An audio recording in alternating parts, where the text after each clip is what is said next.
네, 샬롬. 평안하셨습니까?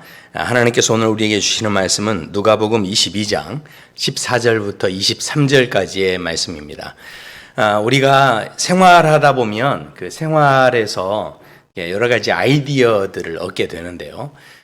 저희 집에서도 보면 이렇게 유리컵 같은 게 이제 바닥으로 이렇게 떨어지면 이렇게 유리가 바닥에서 이제 산산조각이 나죠.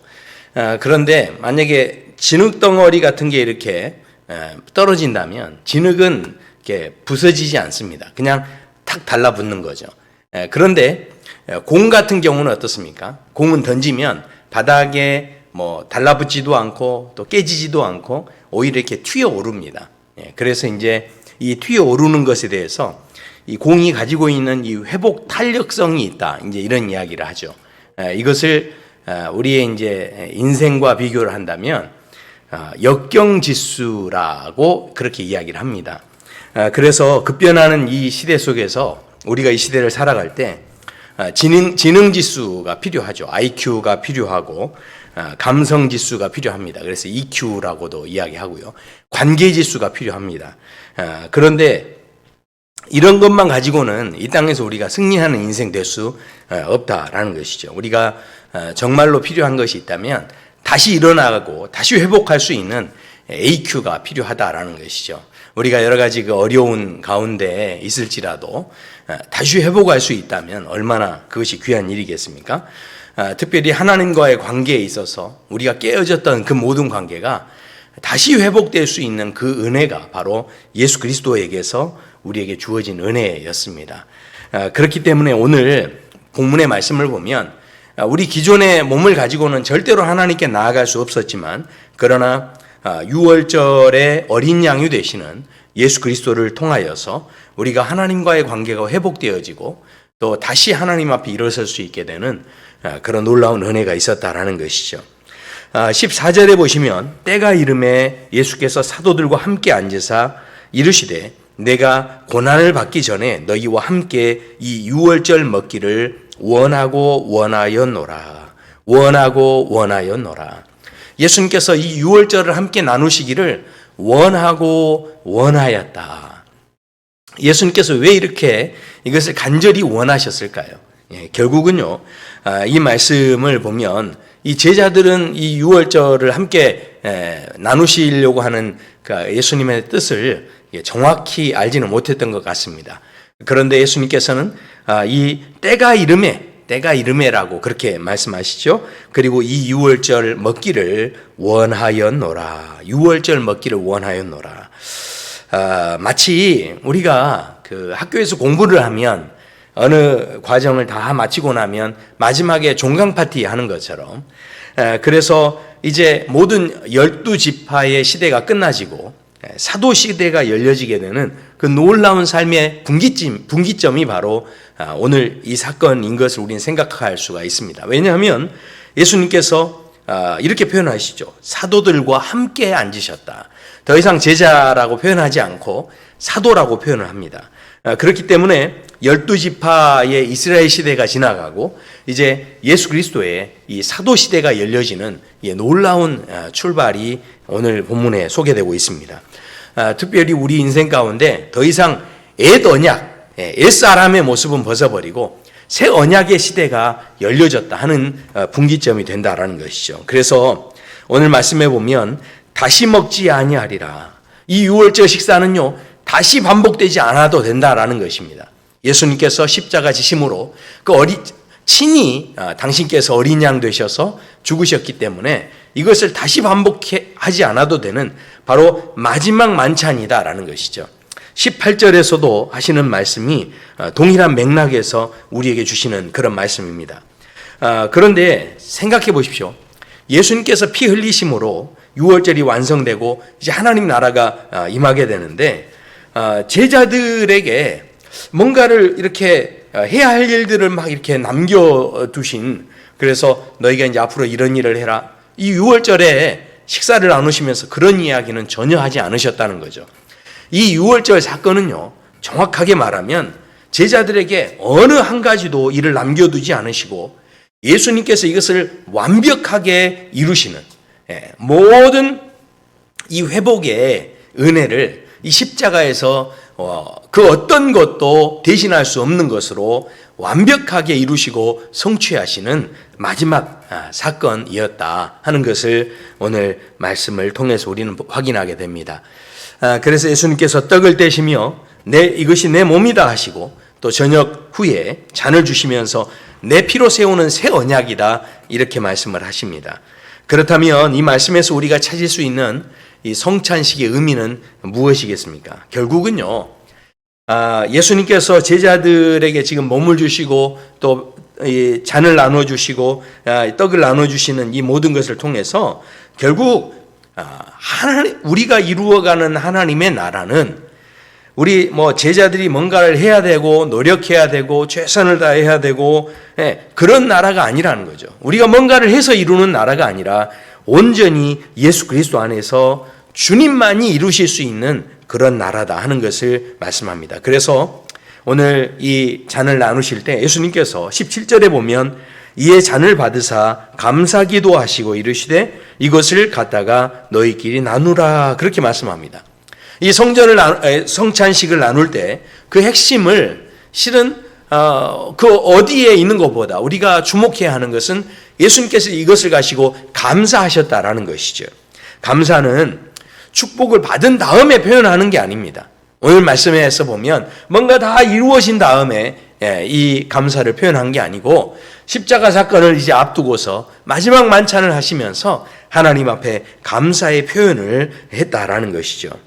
우리가요, 좋은 것을 품고서 자꾸 이렇게 표현하다 보면 그 좋은 것이 항상 내 안에 머무르게 되어 있습니다.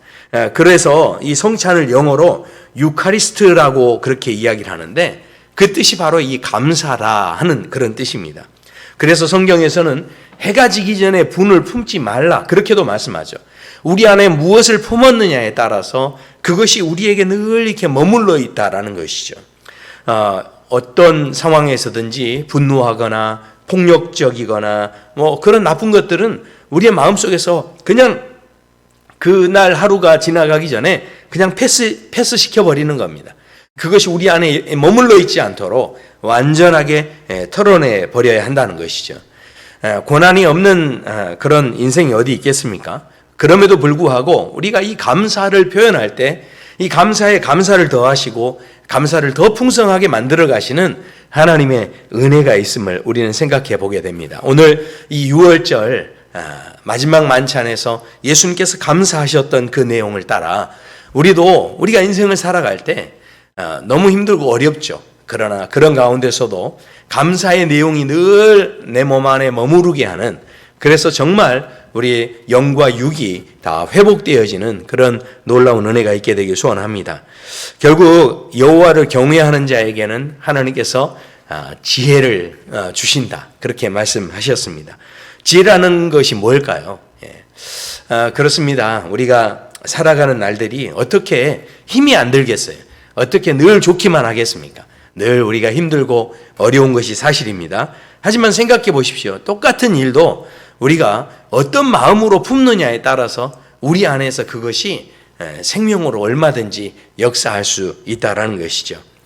그 유명한 이야기 중에 하나가 있습니다. 전쟁에서 한쪽 눈을 잃어버렸던 그 왕이 있었는데 3명의 화가를 불러가지고 그 왕의 초상화를 그려달라 그렇게 요청을 했습니다. 그런데 이 첫 번째 화가는요, 그 초상화를 그릴 때 한쪽 눈을 분명히 잃어버려서 한쪽 눈이 없는데, 그런데 양쪽 눈 다 이렇게 정상적인 것처럼 그렇게 그림을 그렸다라는 거죠.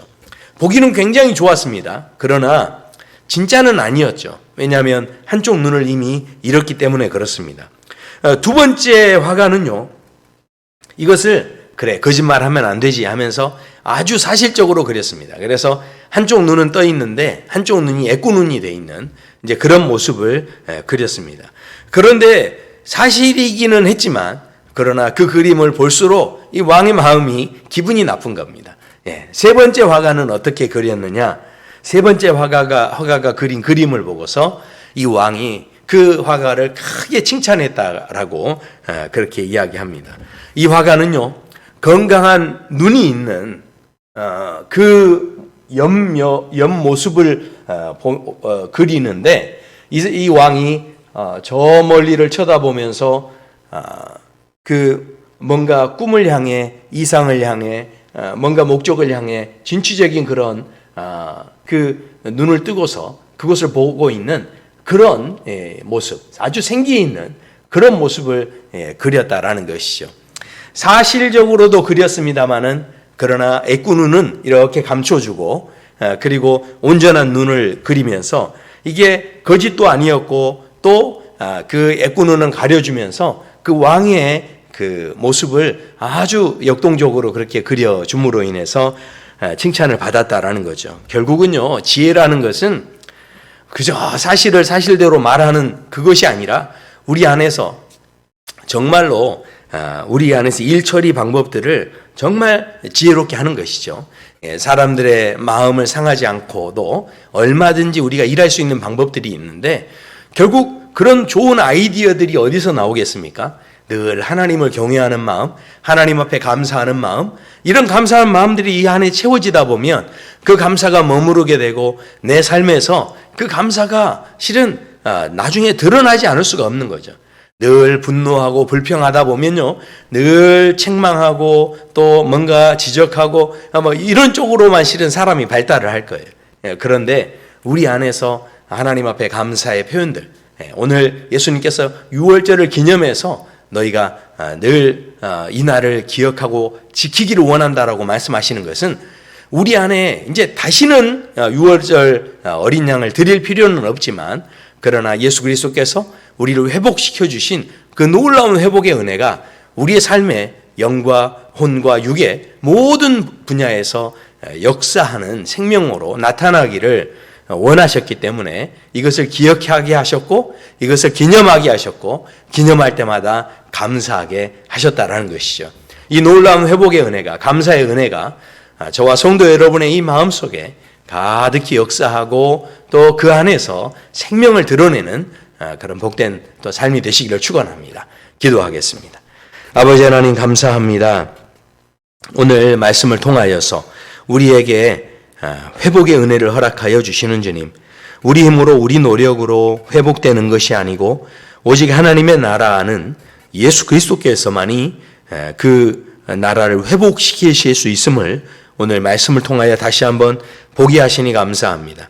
주님, 날마다의 삶 속에서 다시 한번 주님 의지하며 바라보며 오늘도 감사하며 유월절을 기억하며 우리 안에 허락하신 이 회복을 온전히 붙잡고 그 회복을 누리는 삶이 되도록 도와주시옵소서. 감사하며 예수님 이름으로 기도드립니다. 아멘. 네, 우리 아침 시간 또 계속해서 기도하시겠습니다.